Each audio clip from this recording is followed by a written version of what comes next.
What's up, everybody? Welcome back to the Runners Club podcast. I am your co-host, Courtney Phillips. That is Ian Gonzalez. It is a beautiful day. It is actually freaking gorgeous. Oh, damn, we're not in the same place. I forgot like too fast. The fact that we can both But it say is that, gorgeous. yeah, it's a beautiful day. From there and here. I love it. Springtime is trying to activate. It's working against the wintertime. It almost last week here in Chicago, wintertime almost came back. It was like, I think it snowed, not last week, but the week before that, I think it snowed and stuff like that, which was mad weird, but the Chicagoans took to the streets, and I saw so many memes talking about God just being like, turn the snow back on, because y'all don't know how to act. Just turn it back on. Just turn it back on. Know. Like, they need to go back in the house. You acting a plump fool, okay?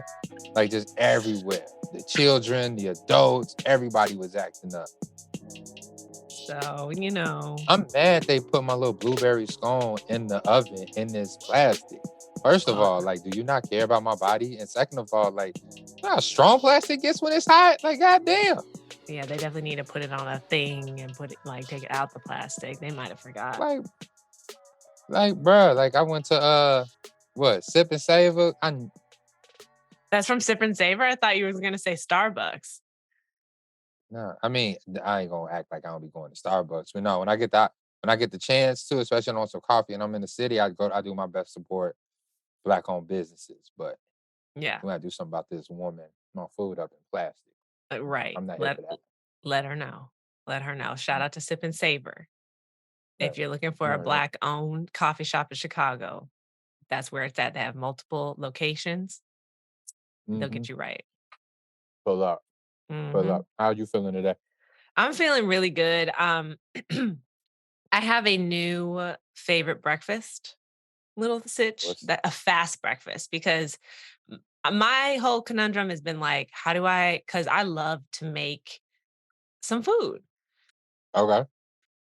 And I like to take my time. Okay. I have a whole routine, and you know this. Like, you cannot, once I get started, you can't tell me that I need to be somewhere faster than you told me. Like, because I've already planned everything out, and that includes breakfast. I'm in motion. I'm in motion. Things are happening.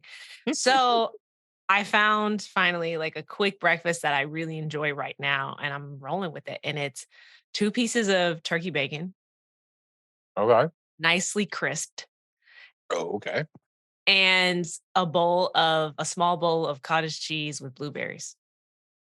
You and Karen and this cottage cheese and fruit. Like, how do y'all eat that cottage cheese? The fruit makes it taste like a dessert. Okay. That's a life hack, okay, for all our listeners. Okay. And the cottage cheese obviously is protein, nutrients, yada, yada, yada. I love a good high fat protein breakfast. Like it feeds my brain and body, it makes me feel great. I can't do like cereal. I can't do the sugary thing. Like, some people really can just go off of carbs and air and sugar. I can't. It's impossible. It's like, if you want a crabby Courtney, give me cereal in the morning. Okay. Just give me carbs and milk. Or just coffee. Ain't no way. What about oatmeal? I do like oatmeal, but again, that's I don't do quick oats. I do old fashioned oats.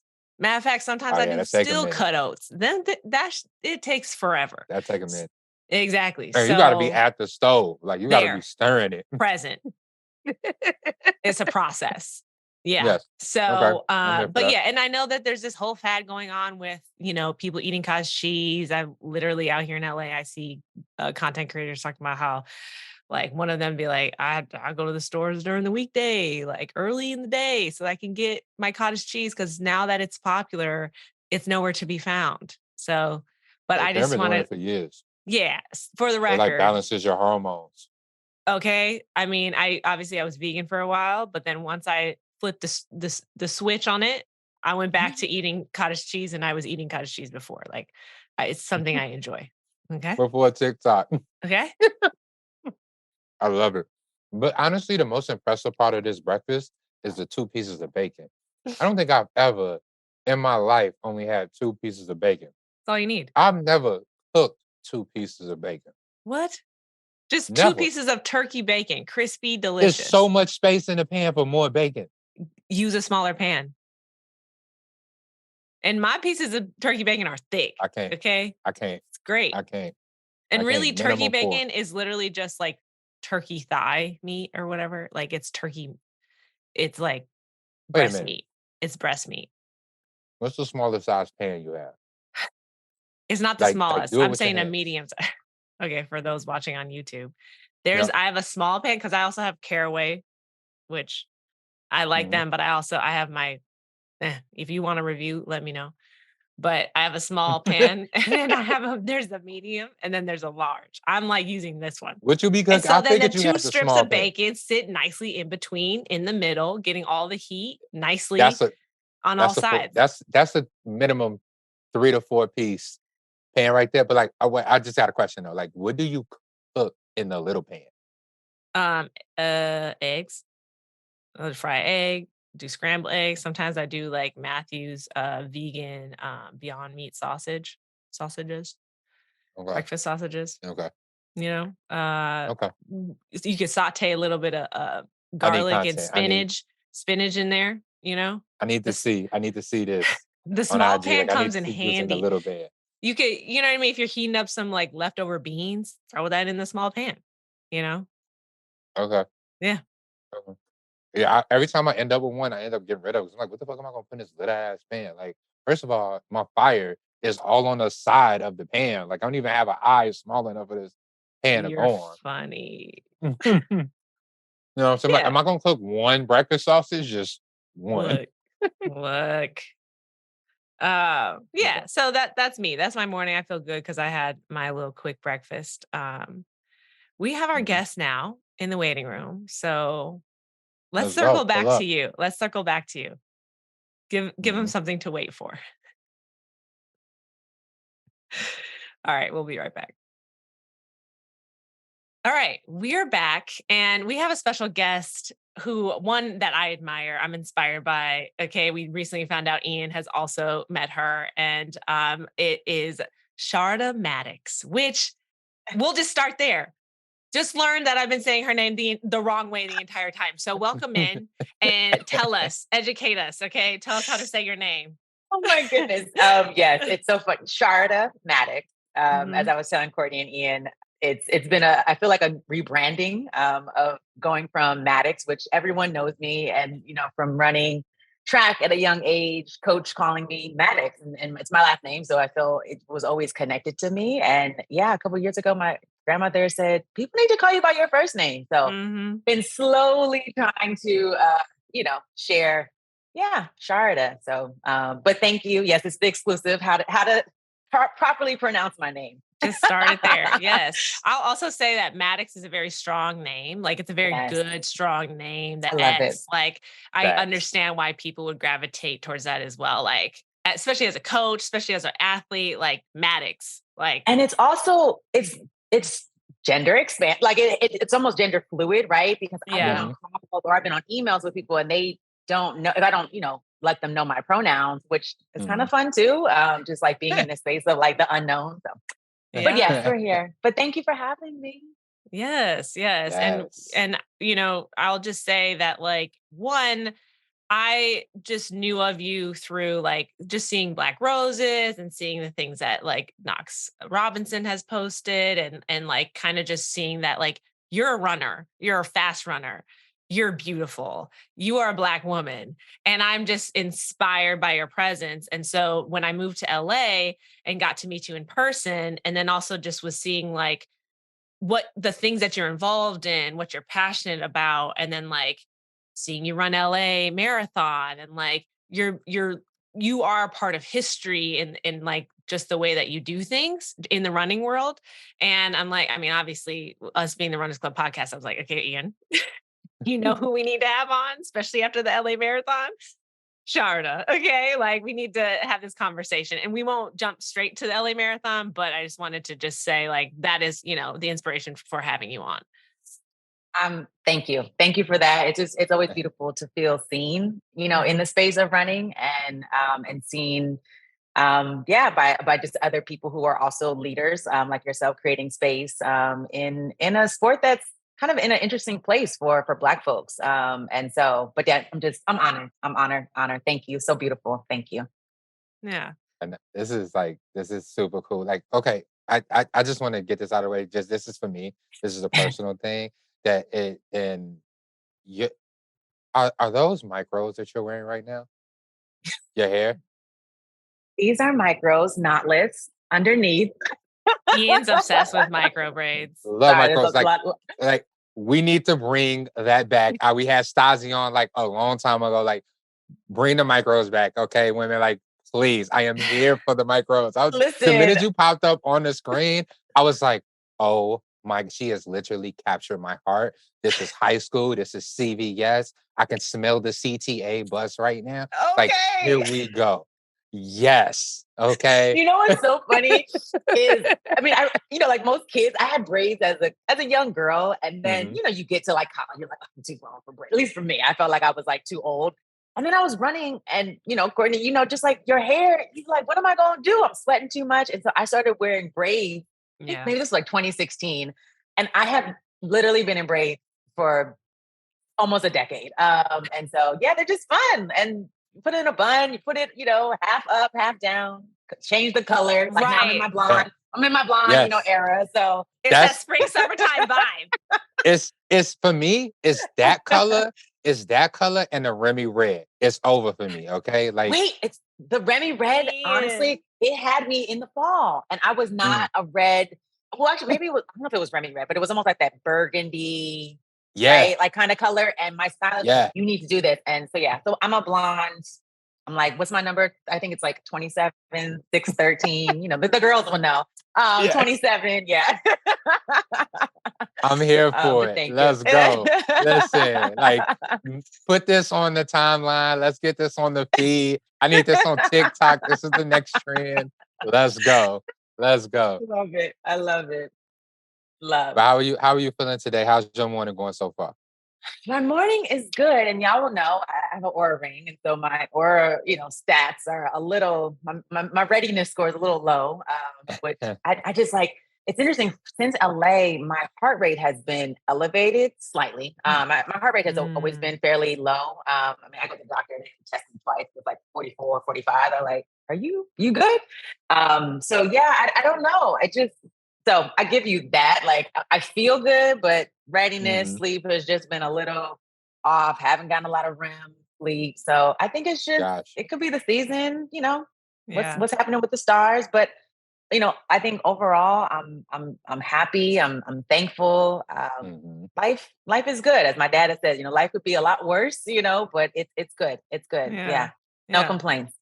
I have an aura ring as well. And also, if you have a low heart rate, low resting heart rate, that's like means you're fit. Cause it's like, I Right. think the average for Americans is like 60 to 90 as a resting, which is wild. Which is wild. Yeah. So And crazy. yeah, and mine's like 46.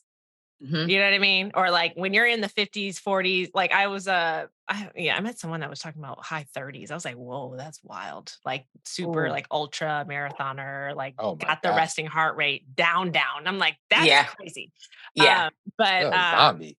but to your point though, I mean strong heart, right? But yeah, like 44. I mean, I don't Yeah, feel like yeah. that's I crazy. mean, also, I try not to get wrapped up in The numbers. scores and the numbers. And I Yeah. think for me, wearing Aura now, I think I've had it about a year. The heart rate has been just now my compass, where Hmm. I almost if I can. I almost go to my Aura ring just to confirm what I am feeling, right? If Yeah. I'm feeling a little, Same. if I'm feeling great, I'm like, well, let's just see. And then I'll check, sleep, check my blood oxygen, all of that. And so, Yeah. so it's interesting how, the reverse, when I first got it, I was like constantly checking it. And now it's like, let's check in and see where we're at. So long-winded answer of saying I'm good. Yeah. I love that. I love that. But cause of course I'm the Whoop guy. Like I love my Whoop and everything. Like how do you does it influence your daily training? Like have you not necessarily been like, okay, today I'm not gonna train, but have you found yourself adjusting your effort based on your level of readiness? Like if you spent a few days where your readiness was like not where it should be, not in the optimal zone, have you made those adjustments? Have you used it like that? Never, never. No? I think Okay. also just because the Whoop or any of these different devices are going to tell you, especially if you're training for a marathon, it's going to say stop because you're doing a lot. And I think I try to just, ignore. The thing that I do pay attention to is sleep. Like I Mm. have, Mhm. I love me some sleep. I think it's so important. So I will make decisions based off of, if I'm working late and I just didn't get a good night rest and I have, I don't know, a tempo in the morning, I might move that tempo to later in the day or to another day when I know I can get proper rest. So, Mhm. I think less about the readiness, but like, again, that sleep is like sacred to me. Yeah. I love that. So let's get into you as like running. Like you're from LA. You're LA raised, right? Born and raised. Yep. I wasn't born, another like probably exclusive. Okay. I was Where? born in Cambridge, which is interesting. So that we'll go into Boston maybe a little bit. But yeah, I was born in Cambridge, Massachusetts, which yeah, there's a lot about Boston right now. Yeah. But moved here as a young girl. So I mean, I've always, I think here in LA, a lot of people find their roots in Los Angeles. Yes, there's Mhm. like the, born and raised folks, but I mean, I guess like any city, right? You kind of just you really the city raises you. So yeah, How so old? been I think it was like 5 Okay. or so. Yeah. So like Yeah. Yeah. young enough. I mean, it's interesting. Yeah. I don't remember Cambridge that much. Like my parents are like, "What? You don't remember? Preschool Yeah. and all these things. That they spend so much money on." Right. But but yeah, LA. Yeah, LA is home. LA baby. I love Yes. it. Yeah, Uh, yeah, and so okay. I know your parents are doctors, right? yes, yes. They're both professors at USC. If anyone is a student, you like see them walking. Well, when they were on campus more, but like holding hands. Yeah, my dad's Oh, in the School of That's very Education. cute. My mom's in School of Social Work. So yeah, they've been there for over Wow. a decade. Yeah, they're Wow. they're they're OGs. They're the academics in the family. That's beautiful. And your mom was a runner? My mom was a runner. That's definitely how I got into it. She was a Okay. sprinter in New York, born and raised, Brooklyn, Bed-Stuy, raised her. Okay. And as a young girl, I'm so happy. My dad begged my mom to keep her medals, which I'm like, if you have medals, keep them for your children, for your grandchildren, Yeah. because my dad begged her. She was getting ready to throw them out. He said, "No, you gotta keep it." I don't know if I was born yet or not, but you gotta keep them. And at some age, it's interesting. I don't remember the moment when I saw them, but they mm, showed them to me, and I'm sure that sparked something. And she was a mhm. sprinter, so I think it was just running. And yeah, I think from there, I just kind of watched my mom. My early memories of her waking up, she had her bandana, she had her workout clothes on. She wakes up at 4 or 4:30 in the morning, so she had always wake up, do her spin, do yoga. She was just always active. And so I Mhm. saw her active, or I would see my dad play basketball with his homies, or, so my family was Mhm. just active. And I think that probably sparked me to, be active as a young adult. And now, it's like definitely has trained me for life for sure. Mhm. Mm. And so then, I know I don't know if you're volunteering with this group, but like the young runners, the young girl runners, was that The once LA you? Jets. Yes. Were you a Yeah. jet? Okay. I was a Jet. I'm once a Jet, always a Jet. So the Yeah. Los Angeles Jets Track Club, excuse me, is based out of here in LA. They're actually celebrating their 50th year, which is so wild. Of course, That's the Brooker Wow. amazing. Woods started, and really, I mean, it started as two same team name, but they had a boys club and then the girls. And so the girls, both teams were just dominating.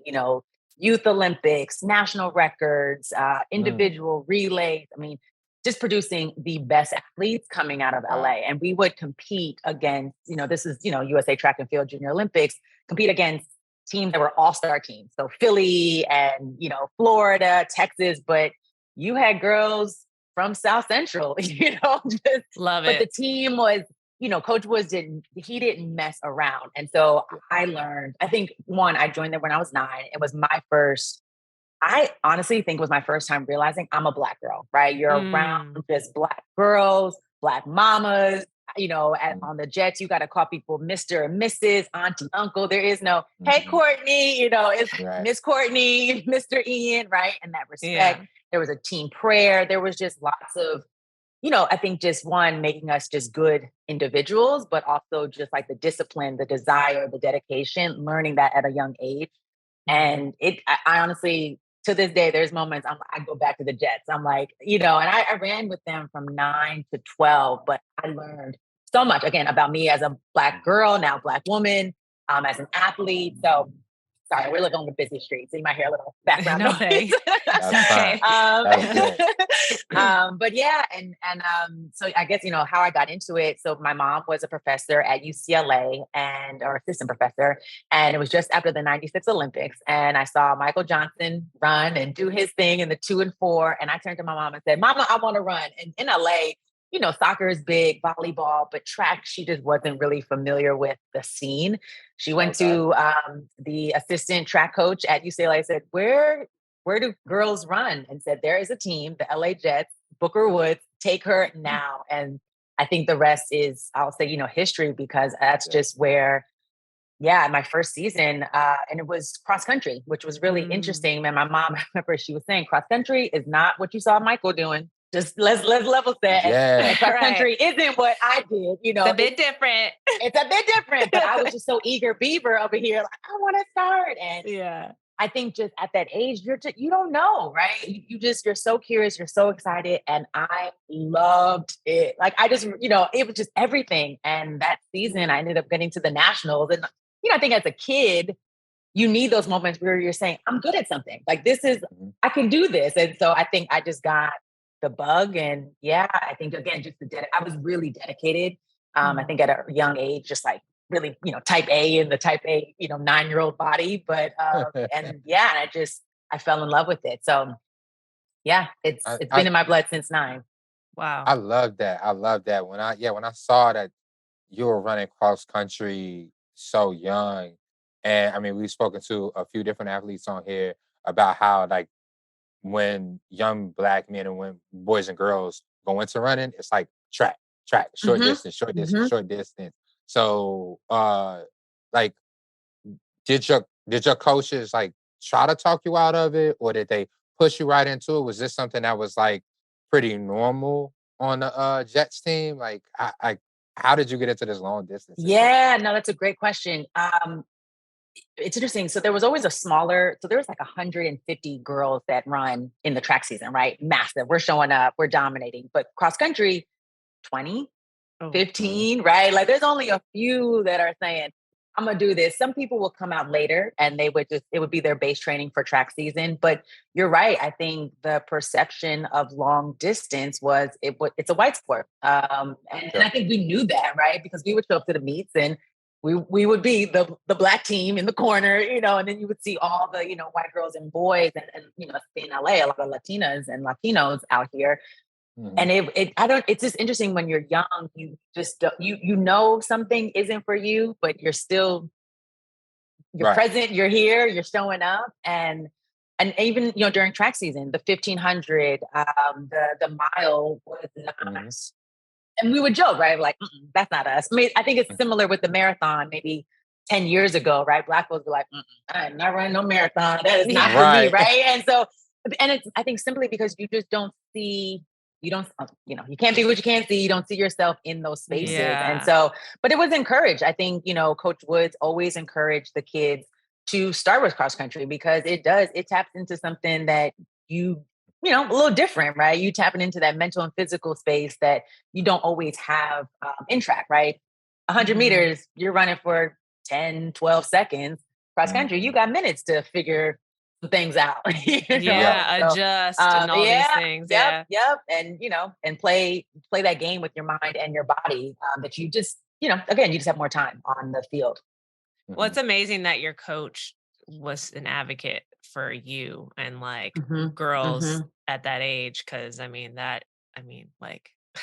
to know more about him. Like, it's like, oh my God, book. I can only imagine the stories he has. Yes. Yeah. It's, I mean, again, when I reflect on those days, again, when you're in it, you don't recognize what's happening, but now my mouth just drops to the floor because I'm just blessed that I had, like you said, someone that was just pushing these Black girls. Like, again, like, you can do it. Like, Yeah. Like, So shout out to the mentors and the yeah. ancestors Okay. pushing us to be what we can be. Yeah. I So, love or that. Ian, looks like you have a question. I do.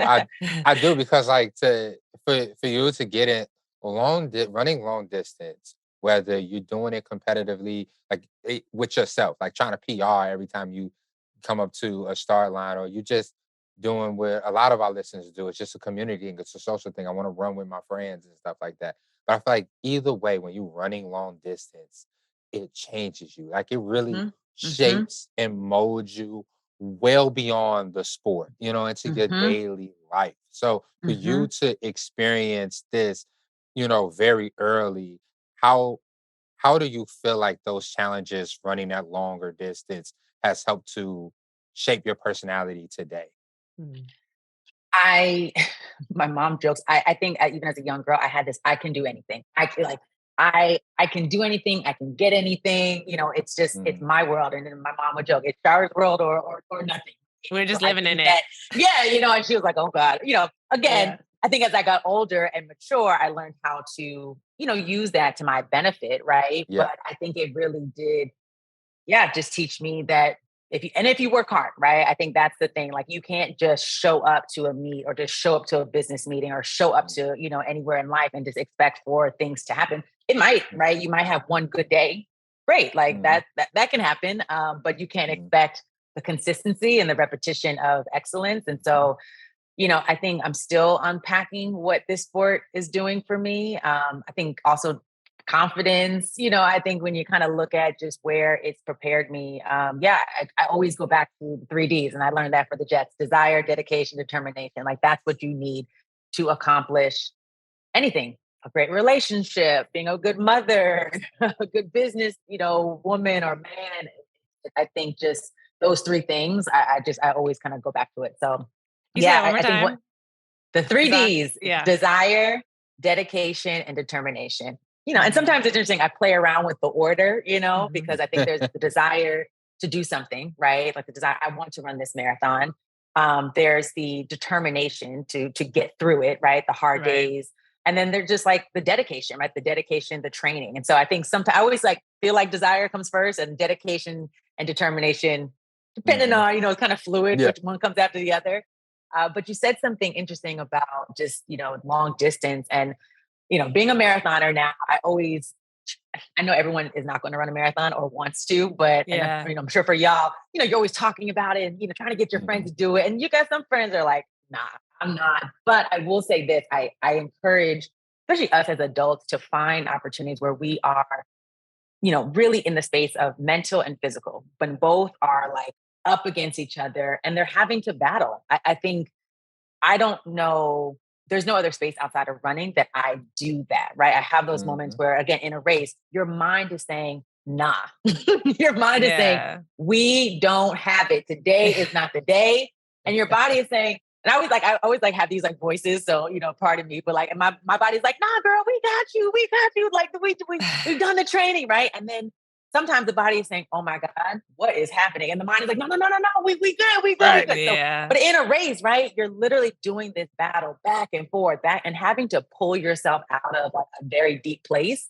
Mhm. What? Like that teaches you Yes. so much. So, and again, I Yes. say as an adult because I think as kids, there's many opportunities with sports and, Mhm. extracurricular activities. But as an adult, once you start working, you kind of Right. lose those opportunities to do that. Yeah. So, Right. And it's also the community aspect too, like which we always come back to as well, where it's just like not only do you need to be like as an adult, like just to be healthy and to have a long like have longevity, it's like yes. you need to put yourself in uncomfortable situations physically and mentally. And then on top of that, you need to be in community with people because that Yep. like fills you up.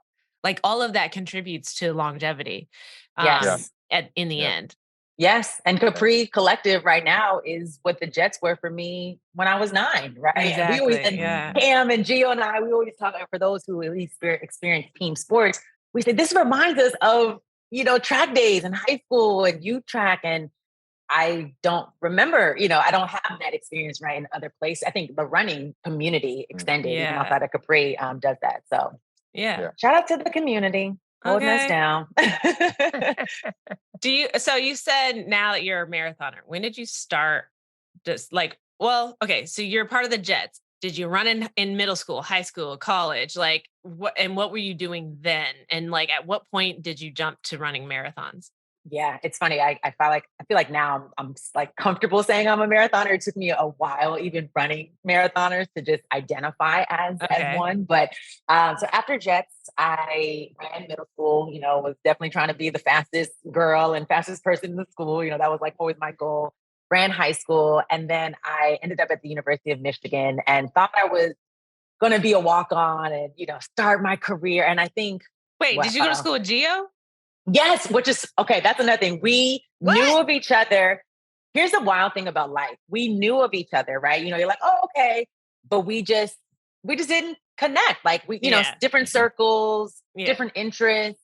And Mhm. here we are. I mean, she's literally my like, pin top favorite, Yeah. Y'all are it's like besties. yeah. And it's again, this life, right? How I think just at that time of my life, yeah, we just weren't connected. And so life Yeah. said, nah, we bringing these spirits back together. And here we are. That's wild. That's wild. Yeah, yeah. So ended up in Michigan, thought I was going to be, I think I was like most people when you run, start young and you run through college, you're looking at the Olympics. Like that's like the goal. And I didn't make the traveling team and Mm. I quit.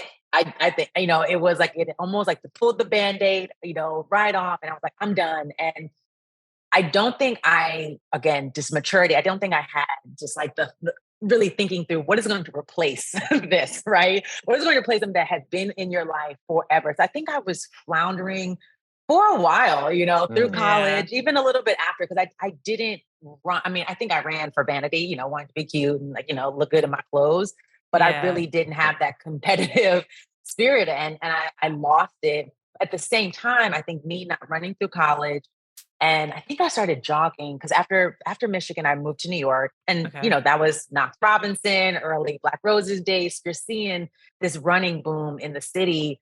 I think I might have started running maybe I was like 23, 24. So that's a nice chunk of, Yeah. time to not really be running. But I think it Yeah. saved me now because I can run as I am now, where a lot of folks that I see the Jets, like, I mean, I'm running it, down Crenshaw and in the neighborhood. And folks are like, Sharada from the Jets, is that you? And I'm like, yeah, girl, how you doing? They're Cute. like, you're still running? Like, they're like, what? Like, because a lot of them, and they ran through high school or through college, right? Got the scholarships to USC, UCLA and some went on and some didn't, right? And so all that to Yeah. say, I think I'm able, my body, needed that time off. So Yeah. Yeah.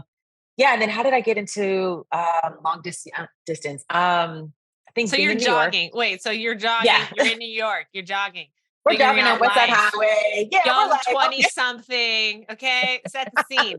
So, like, vibes. You're meeting Knox. It's like, oh, what is he doing over there? Oh, and Black Roses, the meaning of that. Like that. I mean, I don't even fully know fully, but like that to see the beginning of that must have Yeah. been very inspiring. So, like, were you just coming out once a week? Like, how did it become a thing that, like, I mean, the relationship started to grow amongst that community? And how long were you in New York?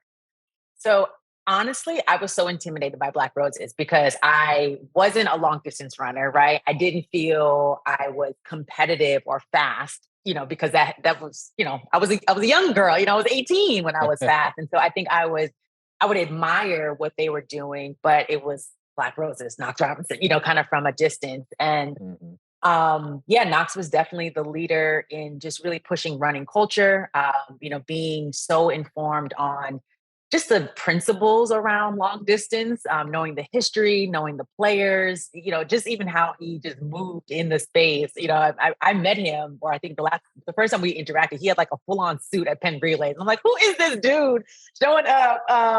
Just so jazzy, but also just fast and knowledgeable. And then again, yes, his interest in art and culture, all of that. So, yeah, I think I just really just was around people who were training for a half marathon, training for marathons. And the first half I did was the women's half marathon in DC. I think this was like 2014. Mm. And, just being around people, right? I'm signing up for this. And I really just kind of caught the bug of like, yeah, sure, I'll do it. And did my first. And I think like all of us, you set those goals. Like I wanted to run under 2 hours. I think I ran like 1:45. And, it almost reminded me of the Jets of, maybe, Okay. all Look at right, me. okay, like yeah, like okay, no Right. training, we out here. Not no training. Well, it was like I think I definitely was like following I NRC, know. but like I I hear was you like though, no where you're like coach, lightly in it, Yeah. like one toe jogging. in Yeah. type. Yes, Yeah. right. Look, trying to be cute still, and yeah, and I did, and I think that was the beginning of where I'm at now. And let's see, what was happening? It's so funny to go back in time, but I was a pacer at the running store in the Upper East Side. So I was actually training people to run the New York City Marathon. Mind you, I had never run more than a half marathon, right? So I'm out here faking it until I make it. They're Oh like, my God. okay, we're doing a 20 mile. And, I mean, you've been to runs where there's pacers, they're there. You think they run 100 marathons, right? So I'm out here literally just, yeah, 20. And so it's like my first 20. And I'm like hype, just as much as they are. And 2 days before the New York City Marathon in 2014, my old colleague, Pat Jeffers, just amazing man, he hits me up. He says, yo, I got a bid for New York. You want to run? And I think I think my longest was like 22 miles. And in my mind, again, I think that determination does not all that. I said, listen, if I can do 22, we can run 26.2. You're kind of like, it's Once you nothing. hit 20, once you hit 18, 20, then there's no doubt. There's another 6. What we doing? Like, whatever. It's a 10K. It's done. Yeah. It's whatever.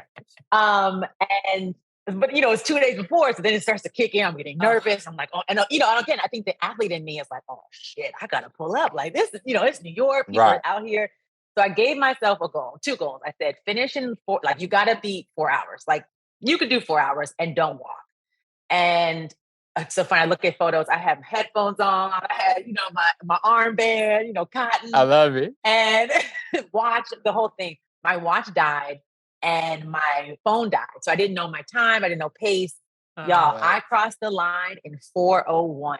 Oh my God. What? Do you start thinking about all the choices you made to like, where was those 2? Where was that people, minute? Yeah. Kissing, right? All the choices you made that added up to that extra minute.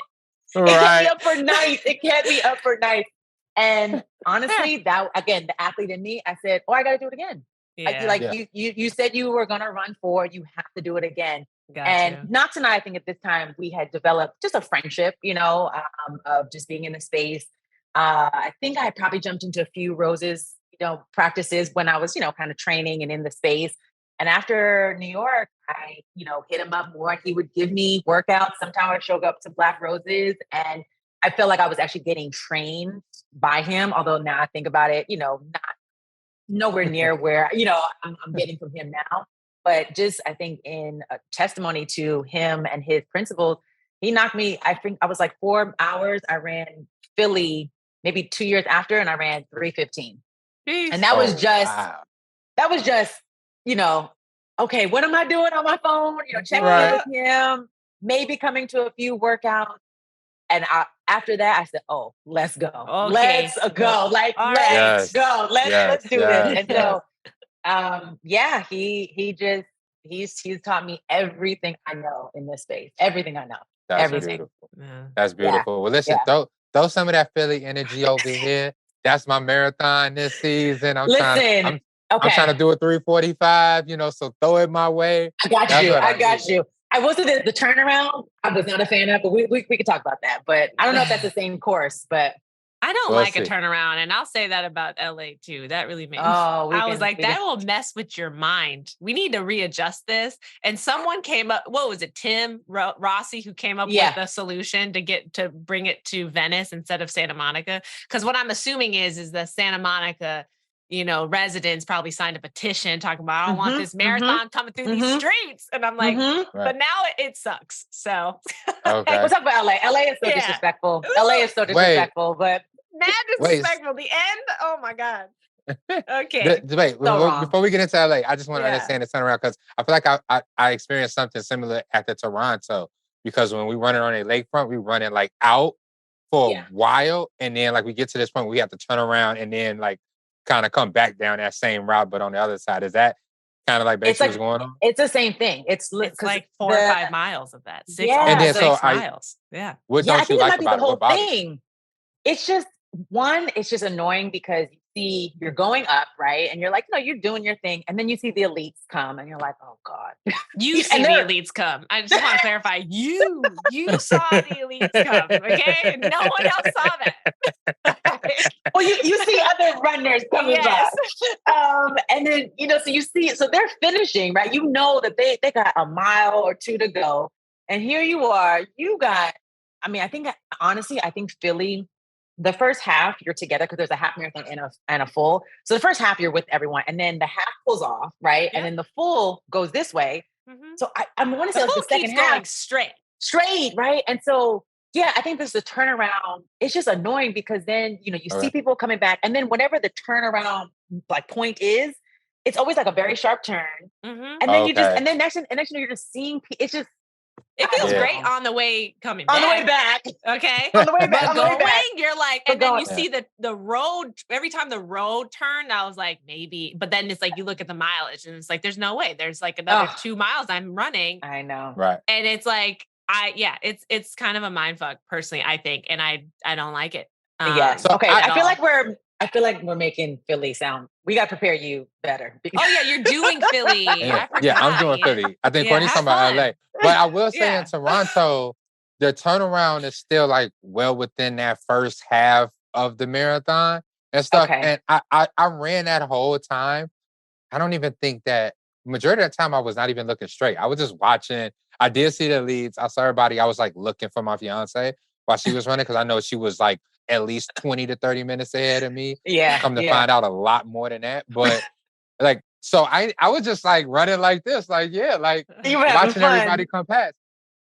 I feel like that's also one of the reasons why I was also running an 8:30 pace when I should have been running like 8:50, 9-minute pace to hit my goal because I was not in the zone. I was paying attention to that. My body was feeling good. Legs were just moving and stuff like that. So no, you put me on. I will keep that in mind going into Philly. Stay in my lane. Stay in your lane. Just focus because you're right. I think when you're just distracted by so many things on a race, you're not present. You're not present to what you need to be doing. So we'll get you right. We'll get you right in Philly. Okay. So LA. LA. Yeah. You're trained. But like, so before you even got to like running this year's LA Marathon, I'm assuming you've done last year. Like at what point, like what built yourself to this point? Like and how many marathons have you done since like before? Yes. Before, so I've done 5. And before LA, my last one was kind of a long time ago in marathon kind of years where I ran London in 2021. That's the big one. That's the one that got you on the list. Ventura marathon. I did Ventura half. That is that's a half. I did the never half. mind. So London was, I guess, like another breakthrough. Broke 3, kind of was like the first time. I was like, okay, we getting there. And I think for me, the breaking 3, just learning about the list from Knox Robinson and really understanding how just the number of Black women, U.S. born, who had broken 3 hours since 1977. Marilyn Bevins was the first one to do it. I mean, when he first told me about the list, and we kind of joked, we kind of made it up where it was just Gary Corbett, the son of Ted Corbett, was really just like a historian, right? Just like keeping track of all these women. And Knox sent me the newsletter. I think this was maybe 2019 or 18, and there was only 12 women on this list. Like 12 American-born Black women who had broken 3 hours in the marathon. Wait. When you got this list, because I got to give a shout out to Angela Swain from 7 on Sundays right in Chicago. So when you got the list, she was on that list for Chicago Marathon in 2017. He dropped the link is going to be in the bio. Check the list out. Okay. Check the list out. The list. Show notes. Yes. So it's interesting when I got that list or, the newsletter, I was on I'm going to, try to qualify for the Olympic trials. I was just like in that zone. And my goal immediately shifted. I said, like, forget Olympic trials. Like, it's like for what, but I want to be a part of this group of quiet pioneers and just break 3. And I just was on that mission. And so London, London was just a beautiful race. I it's like, again, you probably know you have those races where everything clicks and I was able to break that, that time. And I think even breaking 3 was just, okay, what's next? But it was, it was a moment that, I think I look back and, I was able to do it with my teammates. Erica was there, Danny was there, from Roses, and, to do, you look back all your training and just to do it with your teammates who look like you, Black women, out here, it's beautiful. And then we were in the London streets. So it's always, it's just great to dominate over there too. So, but with LA, so London 2021, COVID, came. I kind of was just in I don't know what I'm going to do, just figuring it out. I mean, it was wild. Even last year, I was training with Geo to run Boston. I'm out here running 15 1Ks for like shits and giggles, like just out here with her. And she was like, "You're nuts." You know that, right? But yeah, I think I almost enjoy training versus racing in a very weird way. I kind of like really love still kind of feeling fit and just showing up and doing a workout and be like, okay, I'm going home. But I think talking to Knox, he said, why not LA? Like, this is your city. This is your homecoming. You moved back home in 2020, Oh, so you moved back recently. Yeah. And so he was just like, let's do it. And so signed up, and I had never ran LA. And I think because just again, being in New York, and LA is not a major, right? Folks ain't really checking for LA marathon. Like, like any, right? I hate to say it, but it's real. It's real. Oh, it's so real, right? And especially now that it ends in Century City, like nobody's trying to go to Century City. Hello. I thought that was a made up place. That's a whole. It's very honestly, new to LA. It's very funny to me that the LA Marathon literally ends at a mall. That's true. Yeah, it is weird. It's a mall. It's very weird.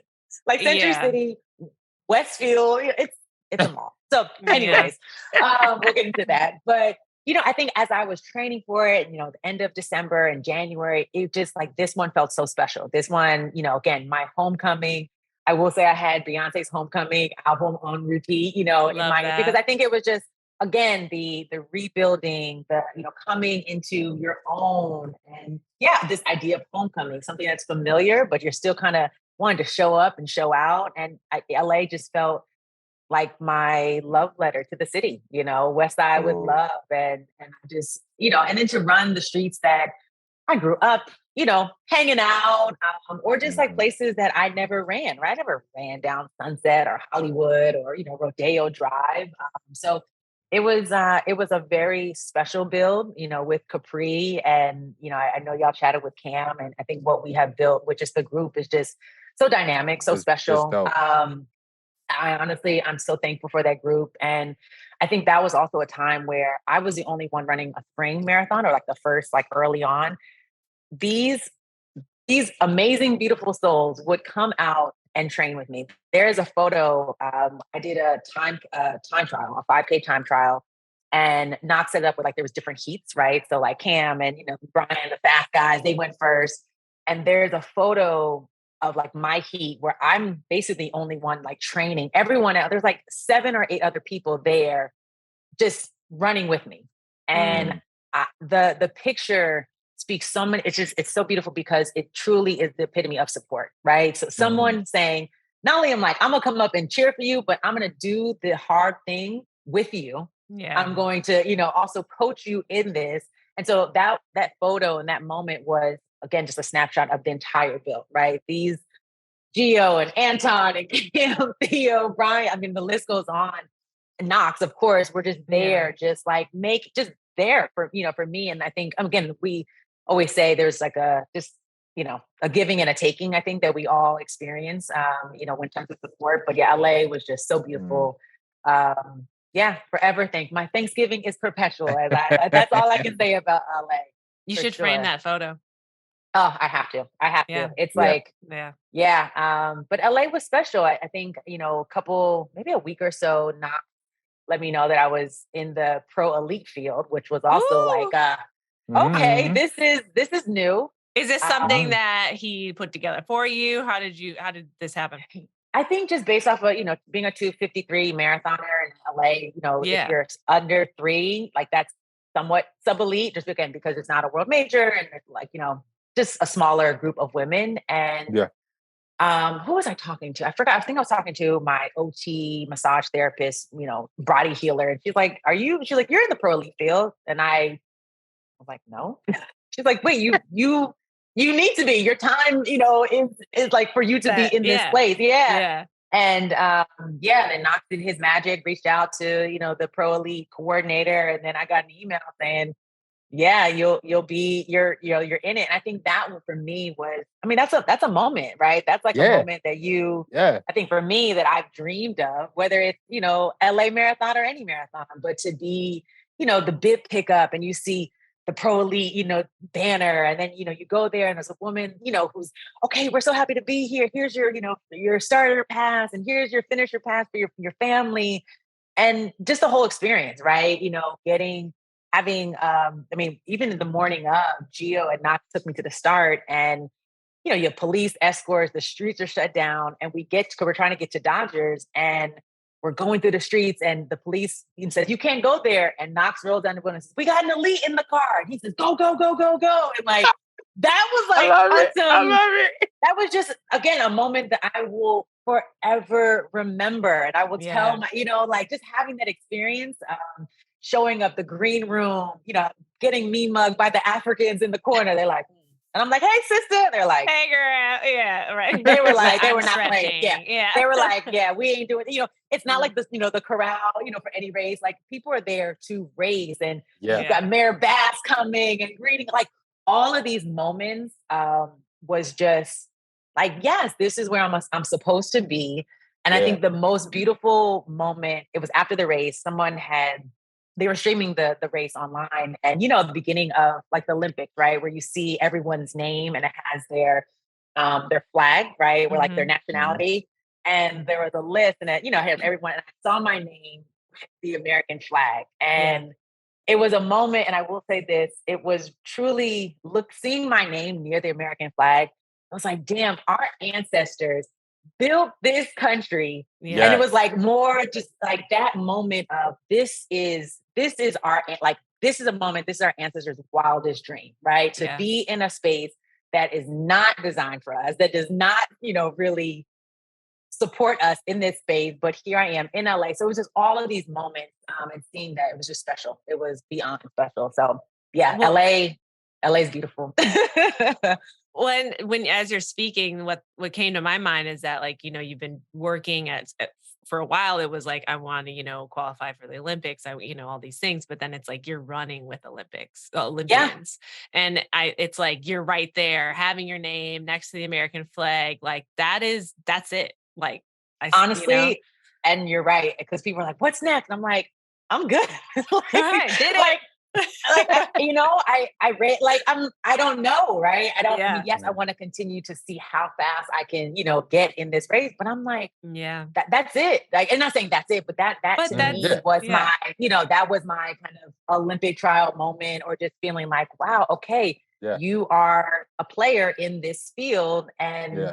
yeah, and I think all the build up, the training cycle, the moment, Yeah. having Max and Gio at the start. So yeah, Yeah. it I was don't wild. think I don't think there's anything wrong with feeling like you have arrived. Like Mm, it's not like a calm down. It's like if we had to think of it like fire, it's like on a grill. Like all of this build up was you trying to get the coals together. You got the flames jumping out past the grill. But like here we got LA Marathon. The heat is just right. You mhm, done finally mhm, got it. You ready to start cooking. Like you are in your lane right mhm, now. mhm, And mhm. I feel like it's great. It's beautiful that you had such a level of awareness in this moment. And then even afterwards, just to be able to sit in that and settle in that and stuff like that. Like, I don't think by any stretch of the imagination is it going to pull that fire out. Is it going to make you calm down? I feel like it's just you're at a new level. Okay. Yeah, And every time we get yeah. to that new level, we reset and we look for Mhm, the next goal to mhm, go towards. mhm. And it's beautiful because like you said, that representation is what matters. Like the opportunity for so many, like we live in this world with Instagram, TikTok. Like I didn't know Angela like up until like I didn't know that she was on this list up until maybe like yesterday, but I didn't know she ran that fast of a marathon. It's like months ago. And I had no idea how few Black women have even broke that 3-hour joint. So now here we Mhm. are in this age of like all this access. And yeah, like all of these young Black girls, these young Black athletes, period, they may not be at your race, seeing you do this in real time, but best believe we have some athlete who is following track stars, who is following you, who's gonna see you on the Explore page, see your page, follow it, hear the story, and all of that. And it's that representation that truly matters. And so whether you Yeah. are Yeah. here just showing up to your next marathon, being that in that elite corral as a Black American woman, I feel like it's just Yeah. shock rays that just Yeah. continue to radiate out because it provides the space for more. Yeah. Mhm. Yeah. I again, I'm blessed, you know, and my dad has said, like, you were given a gift of running. You were Mhm, given this gift, and with any gift, you can't hold on to it, right? You mhm, gotta figure out how you just give it away. And I feel, mhm, you know, this is how I'm just taking something that, you know, I've been holding on to, right, for decades, mhm, and now saying, nope, it's not mine. It's not mine. Like, it's mhm. bigger than me. It's not it's for others to, you know, really Yeah. take. And so even after the race, like, I had someone slide in my DM, this Black woman, like, maybe I'll run sub 3. And I was like, yeah, Maybe you girl. will, sis. Yeah. Yes, sis, Yes. yes. Yes. You know who you are. You know who you are. Right. But yeah, so you're right about like I told you, this is gonna be my therapy because this is really, you know, my first time reflecting on LA. But you're absolutely right of, you know, when you arrive in a place and you're like, yes, this is where I am supposed to be. And it's not Mhm.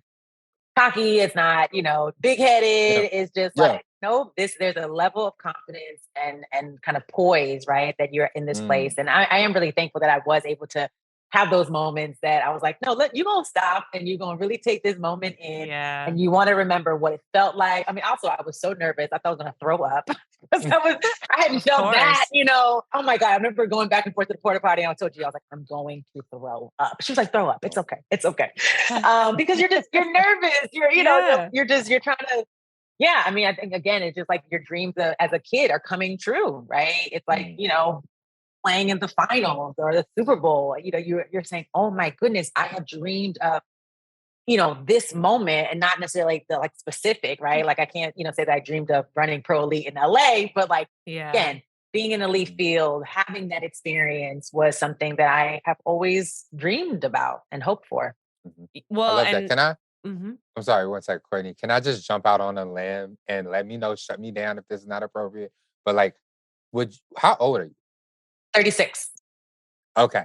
I just want people to hear that. Like, Proudly. It matters. you you That right here. matters. Because Yeah. I feel like this level of speed, Mhm. we always think, oh no, this must be a 20-year-old. She must be Listen, 25, must be my 27. No. Yeah. teammate, my teammate, Erica Dotton, is 48 or 40, 48 for 9. Mm-hmm. Sis ran 2:52 in Boston. Sorry, in Berlin. Oh, wow. Mm, mm. Two Oh, I'm kids. wow. playing this for Karen. I'm playing this And the for kids part.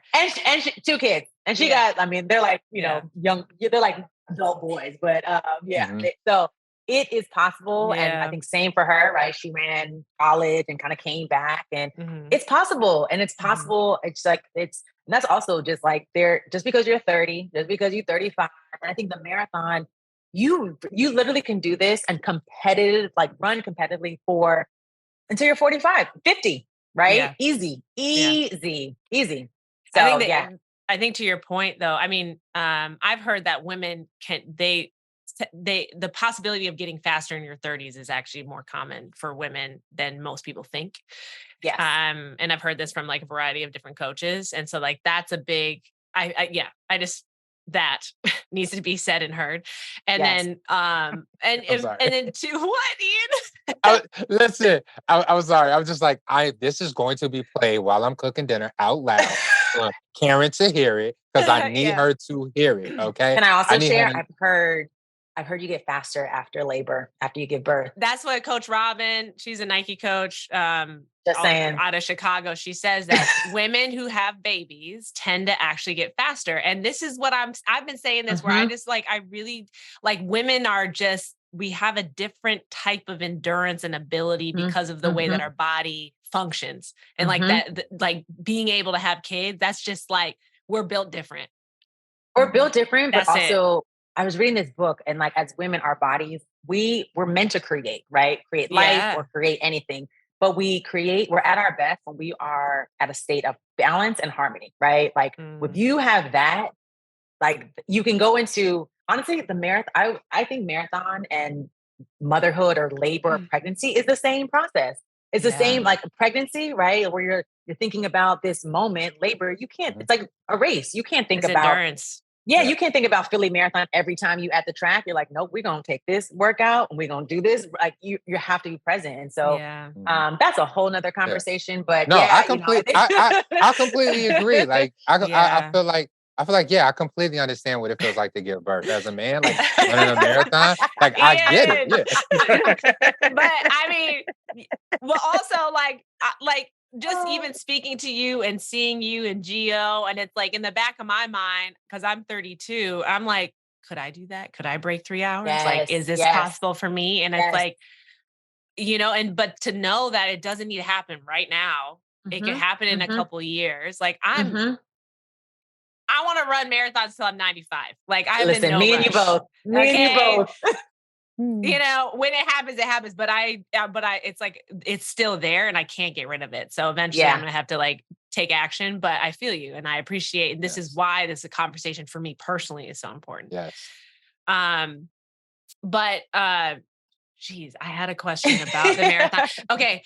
So bring us back to your marathon, your race. I saw so many photos of you. I saw that story post of your name next to the American flag. I saw like you, because you run in what are those called? What are those bottoms called? Briefs. Oh my God, briefs.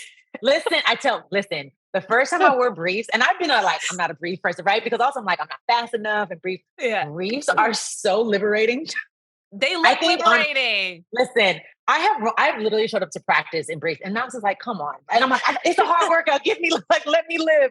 But briefs are so dope, and they make you feel, I always say, like, honestly, I feel my sexiest when I'm running. Like when I'm running, I'm just like, you can't even touch me. So if I put on briefs, so that's my plug for briefs. I love it. Ladies, I love it. wear briefs. I feel like it's the men's version of like the half shorts. I feel like that's becoming more popular with the guys. Yes. You know what I mean? Ian's he loves the half shorts. He's like, I feel running, free. Not running. Let's go.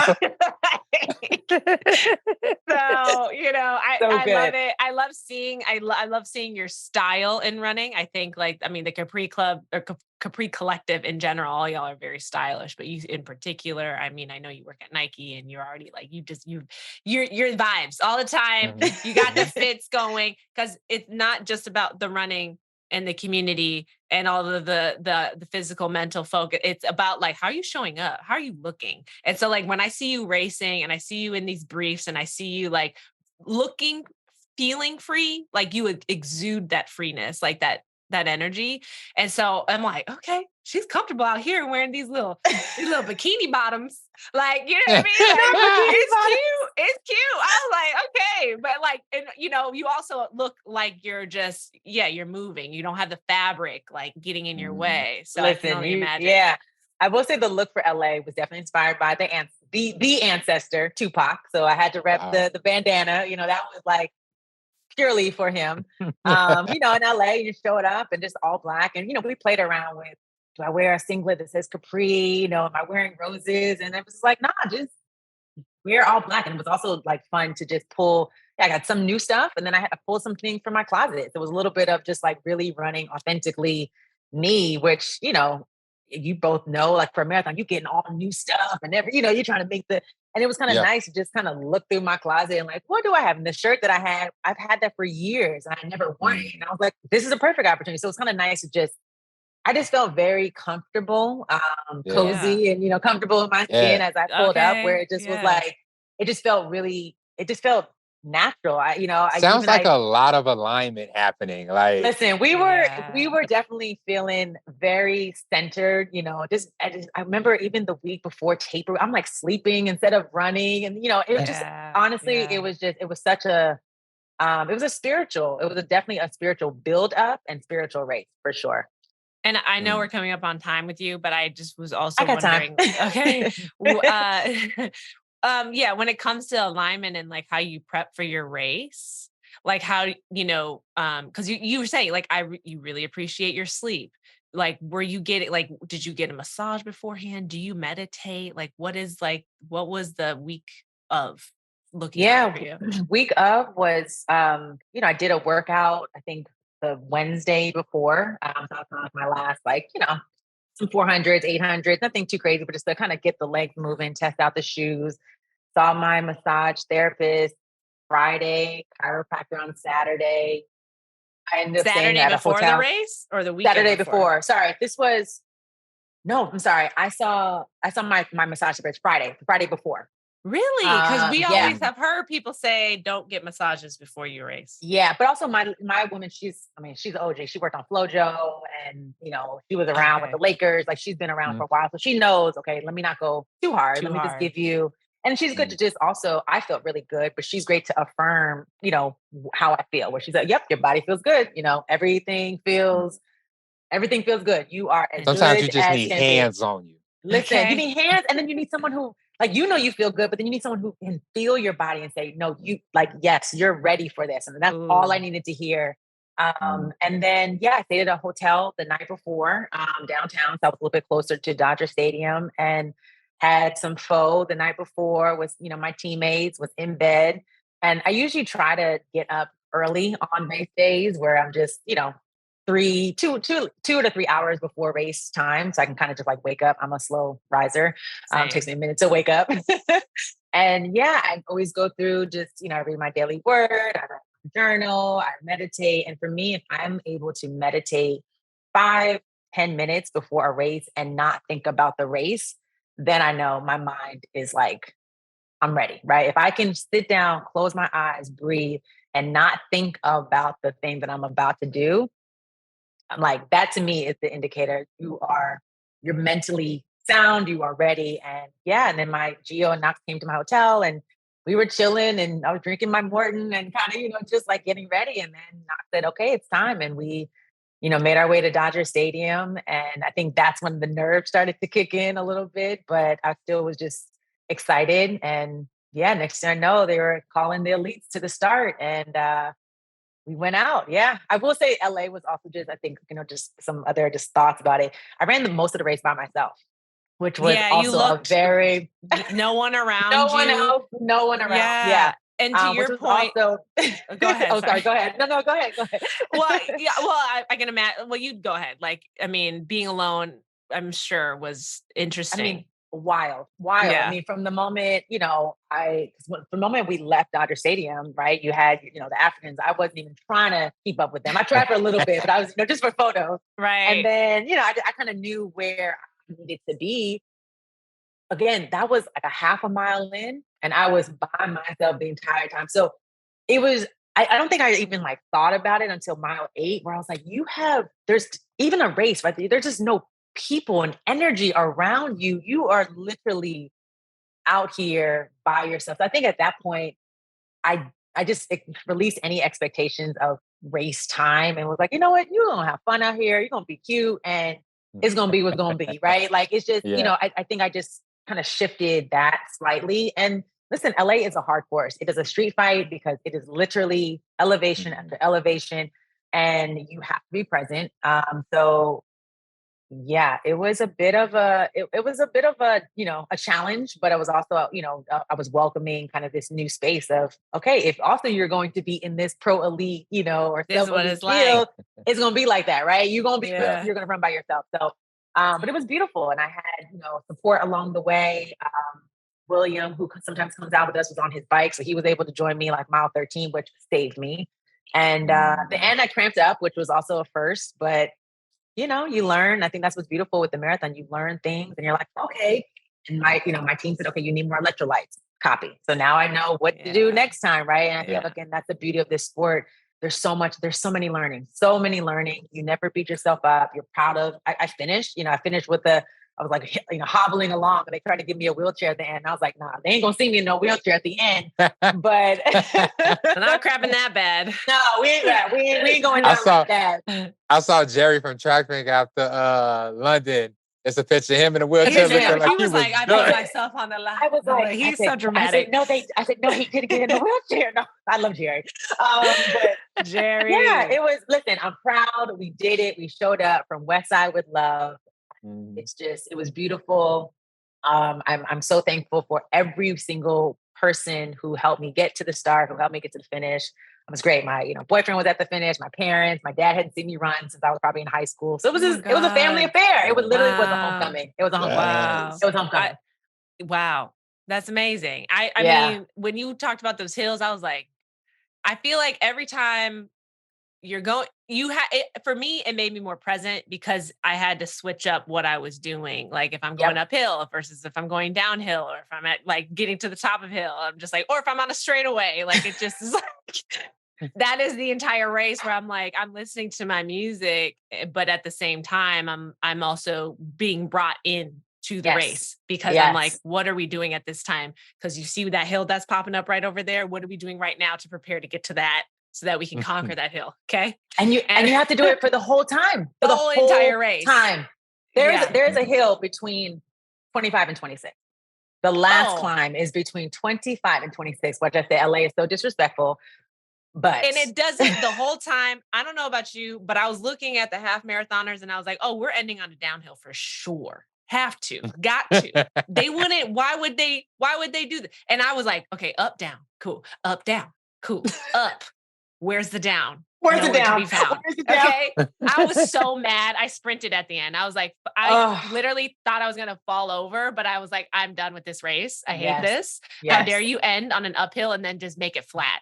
Yes. Yeah. They were wrong. Disrespectful. Yes. If you ask me again, I probably would do it again because we're crazy like that. You do it again, but also now I know. And hopefully, I would love it to end at the beach. I've done HTC where it's, hood to coast, and like that ending a race at the beach is different.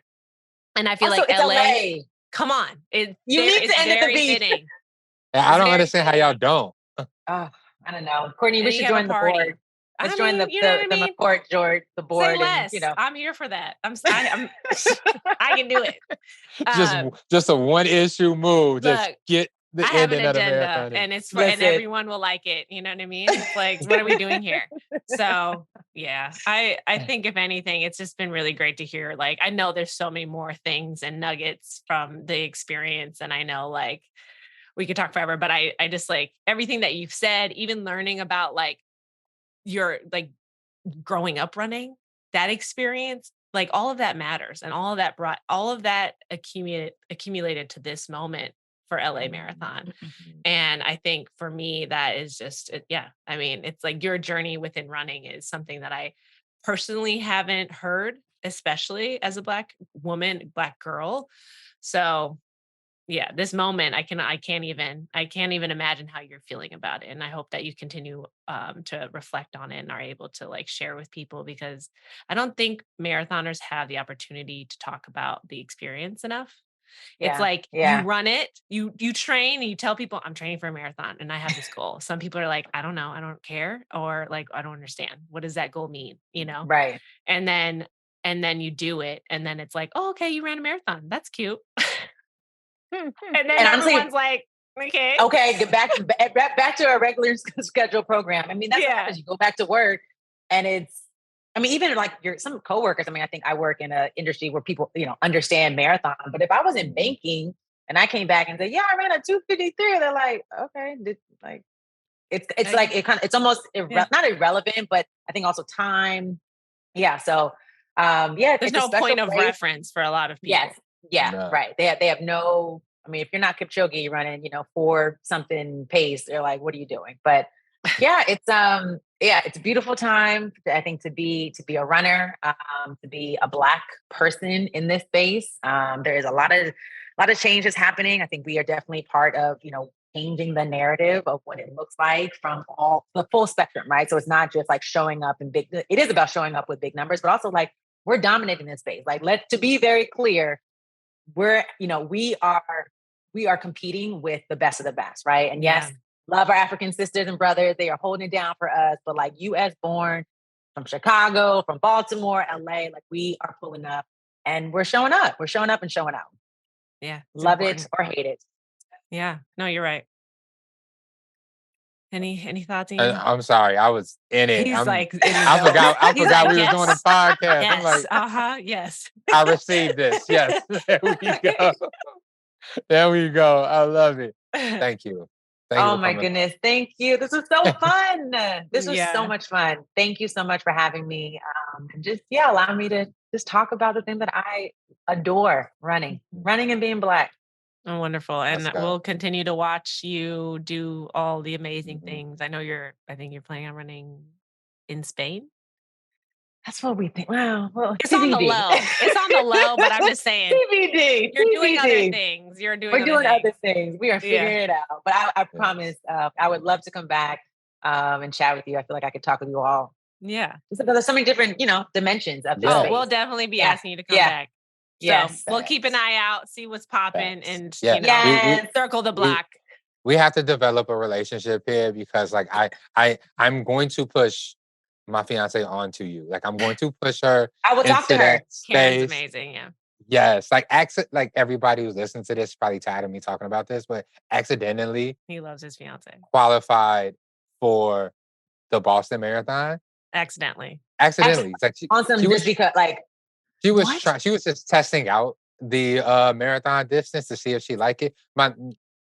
I guess a back story for her, but I won't do that to everybody who's listening. But yeah, like she stopped a few times to fill up her water bottle. I know Karen, like she was talking to people. She don't 3:30, care. 3:30 flat in Toronto. What? Yeah. So right, so Chicago, like we, mm, okay, I'm just gonna say this, but we trying to beat that time this year because she In hit a 3:30 Chicago. flat. Yeah, which Yeah, she can do. I mean, it's flat. So Oh, yeah, yeah. So, yeah. the 36, inspiration's there. mom. oh She's my like God. all of these excuses, like she don't know if she could do it. Da da da da da. This, that, and the third. She's a wind runner, so she's probably like the next. The Nike Windrunners. Oh Yes, yeah. yeah, Yes. yeah, Okay. Yes. Please connect. I would love. Yes. Yeah. We need to connect because she has talent. She definitely Yeah. got the gift. Yeah. yeah. And yes, there's a way to manage it all and to figure it out. Mhm, Even just like with marathon training, something like it's a lot of it's junk miles. As long as you kind of just pay attention to the. I think I mhm, had. I mean, it's still a lot, but I think I was like 20 workouts, right? I was like counting them mhm, throughout the training cycle. Where I mean, that's just 20 days of 3 months, right? Wow. mhm. That really was like important workouts. But everything else, I was Yeah. jogging, having fun. So You're logging yeah, a lot of miles. I'll just say logging. Oh that. my God, He was yeah, it doing was. like 86 miles a week, It I'm was. 100 It was. sorry. miles a week. I was like, okay, I It hit see me you. one day where I think it was like an 80-mile week, and Strava, you could see like your hours. And I said, I've been running. That was 13 hours of just running. That's not driving to the track, driving to get massage, chiropractor. I said, no wonder I'm tired. This is a part-time Tired. job. Like this is a legit part-time job. So, Yes. Yeah. anyways, Karen, is that your Yes. fiance's name? Karen? Yep. Okay, Yes. Karen, sub 3, here we come. Okay. All right. Thank you I for love joining us. Of Have a wonderful course. day. I can't wait for Of people to hear course. this. Thank y'all for having me. This was so much fun. yes. Wow. Wow. Mm, Okay. like just Whew.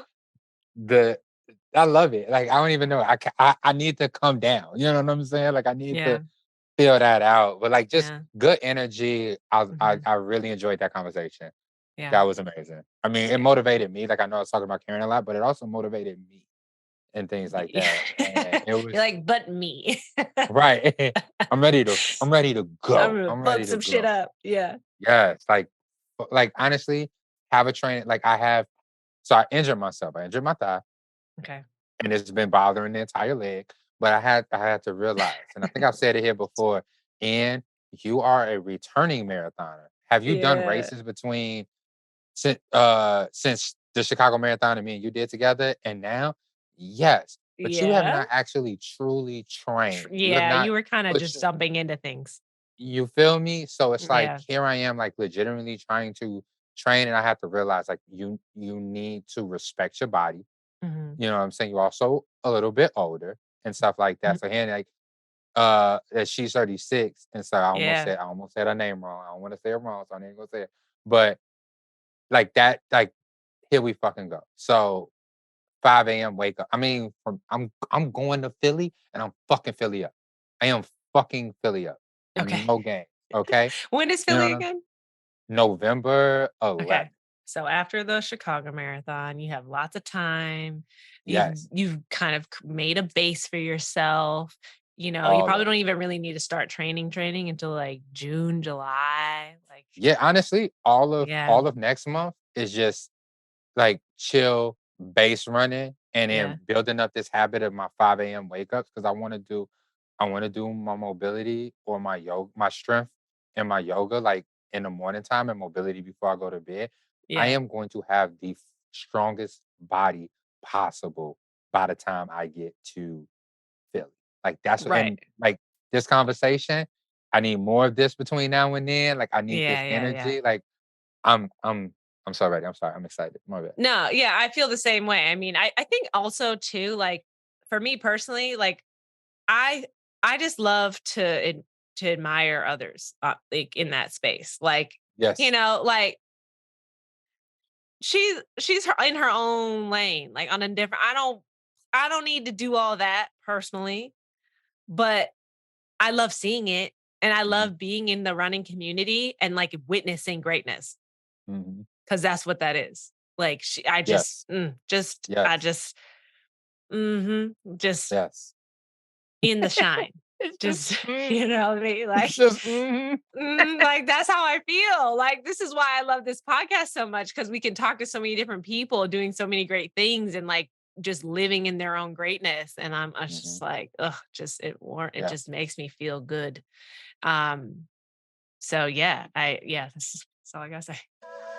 Listen, unfortunately I don't have time to go into my day because I'm supposed I to know. be talking to some people, but Yeah. that's honestly that's where we at. That's where That's we where we at at. Uh when does this come out? in a couple weeks. Yeah, I'm trying to think. It'll be So too late anyway. So that's not it's even okay. worth the shit. We go get into we'll make time for ourselves eventually. I think if anything, it's about the guest more than anything. Wow. And that's Listen, y'all. it. The sun is shining. Yeah. Winter's over. Get out here. Get these miles. Chicago 13.1 is coming up. It The show is. marathon is coming up. It show is. We out here. We on the lakefront. Uh-huh. We doing it. Like here we fucking We on go. the lakefront. We're on the boardwalks. We're on the streets. We're by the Shut the ocean door up. and the lakes. Okay. I just want to make sure that people know we out Cover here. it all. We're Cover it all. running these hills. Listen, y'all. Like, subscribe, leave a comment. Tell us how you feel about this conversation, Mhm. and do all of the things. But Yeah, other and than that, we have a out. good ass day. Peace.